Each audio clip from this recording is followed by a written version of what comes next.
Apple has reportedly canceled the next iPhone SE. Ooh, top story, RIP. iPhone SE. I know some people really like this device, and they certainly like the price point on this device, most importantly. But also, it was some people that had nostalgia for the old form factor of phones, the old sizing of phones, Will. You know, you would have a 4.7-inch display on there. You still, it was... you know what? It was a little bit polarizing because some people hated it. They say, you pay that much money for that phone in 2020, whatever. But it was a weird combination because it did some things really well.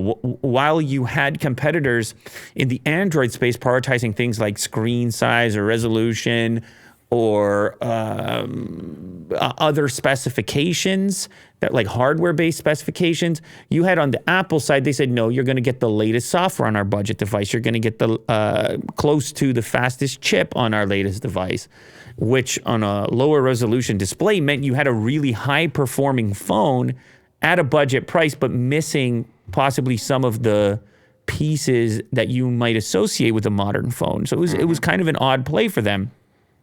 But then I think there was this other customer that was just maybe an older customer who was comfortable with the form factor of previous generation phones. They'd gotten really used to it. And all these new phones felt too big or too elaborate. And then that could have been an SE customer also. And it also was kind of a testament to software, considering what people were able to do with the camera performance and such, even though the hardware wasn't necessarily top-notch. What this does is create an opening for a new budget model. I think Apple has to have a budget model in 2024.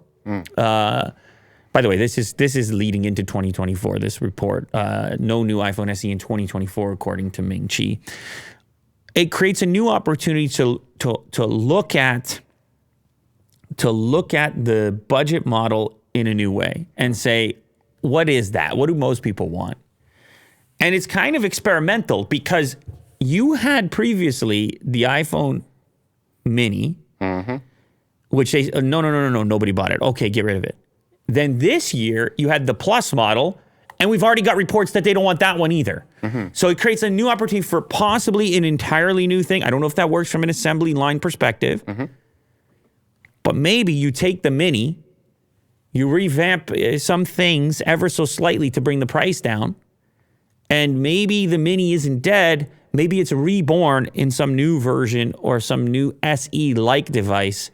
Maybe it becomes the budget model. That's just a thought. I'm just putting that out there. I'm not saying it's going to happen, and I sure as hell ain't no Ming Chi, which you already know.